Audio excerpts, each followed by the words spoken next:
మనమైతే ఇప్పుడు నత్తల కూర వండుతున్నాం. రండి చూపిస్తాను ఎలా వండాలో. ఇది మార్నింగ్ తెచ్చుకున్నాను ఇప్పుడు. వీటినైతే శుభ్రంగా గొల్లంతా తీసేసి శుభ్రంగా అయితే గొల్ల తీసేసి కండ వరకు కోసుకొని పక్కన పెట్టుకోవాలి ముందు. అది తీసుకున్న తర్వాత అన్నీ శుభ్రంగా బాగా నీట్ కడుక్కోవాలి. అవి చూడండి అసలు ఎలా ఉన్నాయో. నత్తలు అయితే బాగా జిగటగా ఉంటాయి. అవి కింద బాగా వేసి కింద వేసి నూరాలి బాగా. 4-5 సార్లు అయితే బాగా నీళ్ళ రోడ్డు మీద వేసి బాగా తవ్విన తర్వాతే వండుకోవాలి ఇవి. కొందరైతే బాగా ముందు ముక్కలు ఉప్పేసి ఉడకపెట్టి వండుతారు. నేనైతే మామూలు పచ్చిగా వండుతున్నాను. ముందైతే ఉల్లిపాయలు మంచుకో వేగిన దాకా వేపుకొని ఫ్రై చేసుకున్న తర్వాత ముక్కలు వేసుకోవాలి. నత్తల కూరకి బాగా ఈ దినుసులు ఉంటాయి కదా, పచ్చనిపప్పు, జీలకర్ర, ఇవన్నీ ఆవాలు ఉంటాయి కదా, ఇవన్నీ అవసరం లేదు. మామూలుగా ఉల్లిపాయలు వేసిన తర్వాత వేగిన తర్వాత ముక్కలు వేసేసుకోవచ్చు. కొంచెం నీసు స్మెల్ వచ్చింది కాబట్టి అల్లం పేస్ట్ వేసుకోవచ్చు లాస్ట్లో. ఫస్ట్లో వేస్తే ముక్క చాలాసేపు ఉడకాలి కాబట్టి మాడిపోయింది అల్లం. తర్వాత వేసుకోవాలి. ఈ ఉల్లిపాయలు అవి కలిసిన దాకా తిప్పుకొని చిన్నగా మూత పెట్టేస్తే ఆ ముక్కలో ఉన్న నీరంతా బయటకు వచ్చి కొంచెం ఫ్రై అయ్యిద్ది, అంటే ఏగిద్ది. ఏగటమే కాదు, ఉప్పు వేసిన తర్వాత బాగా ముక్క అంతా గట్టిపడిపోయిద్ది.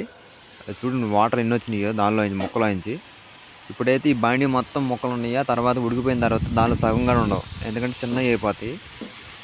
నత్తలు కూర తిని అయితే ఎట్టగైనా 5-6 months అవుతుంది అనుకుంటా. ఇప్పుడు మళ్ళీ పట్టు తీసుకున్నాను, అంటే మమ్మ పక్కన చేలో ఏరుకొచ్చి పెడితే నేను కొట్టు తీసుకున్నాను. అంతకుముందు అయితే మమ్మల్ని చెరువులో ఉండేవి, అంటే చేపల చెరువు వేస్తే బాగా పెద్ద అయిపోయి చేపలకి వేసి మేత తిని బాగా దిట్టంగా తయారయ్యాయి. ఇప్పుడైతే చెరువులో రైలు వేసాం కాబట్టి నత్తలు బాగా అంత రావట్లేదు, అంటే మేము రానివ్వట్లేదు. స్మెల్ మాత్రం కొంచెం నీసుగా ఉన్నా కొంచెం బాగుంది, ఎందుకంటే నాకు నత్తల కూర అంటే ఇష్టం చాలా. వీటికన్నా సముద్రం నెత్తలు అయితే బాగా టేస్ట్గా ఉంటాయి, అంటే ఉప్పు నీళ్ళ ఉంటాయి కాబట్టి కొంచెం చాలా టేస్ట్ ఉంటాయి.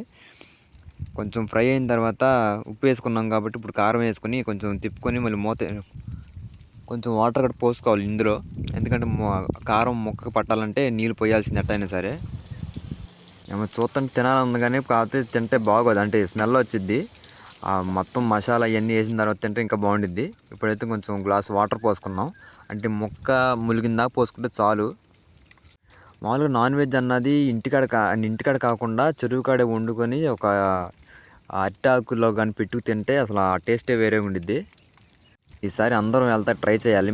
వెళ్తే మా ఫ్రెండ్స్ అందరం తీసుకెళ్ళి ఒకసారి అయితే ట్రిప్ వేస్తాను మా చెరువు కాడికి. నేను ఒక్కడిని వెళ్ళి చేసుకున్న దానికన్నా మా ఫ్రెండ్స్ అందరం తీసుకెళ్తే అసలు భలే ఉండిద్ది ఆడ ఎంజాయ్మెంట్. లాస్ట్ సారి అయితే మా ఫ్రెండ్ బర్త్డేకి వెళ్ళాం అనుకుంటా, కొత్తపాలెం, అంటే మా ఊరి దగ్గర కొత్తపాలెం బీచ్కి వెళ్ళాం. అక్కడ భలే ఎంజాయ్ చేసాం. అంటే వీడియో తీసాను, అది పెడతాను ఈసారి. కూర అయితే రెడీ అయిపోయింది, ఇక ప్లేట్లో పెట్టుకుని మంచిగా లాగేయటమే.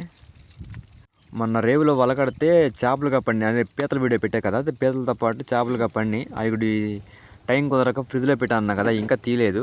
అవి కూడా తీసి ఫ్రై చేసి పెడతాను. ఇందాక చెప్పట్టుగా మర్చిపోయాను, నాకు సీ ఫుడ్ అంటే చాలా ఇష్టం. నాన్ వెజ్, రొయ్యలు, పీతలు, చేపలు, నత్తలు అన్నీ తింటాను నేనైతే.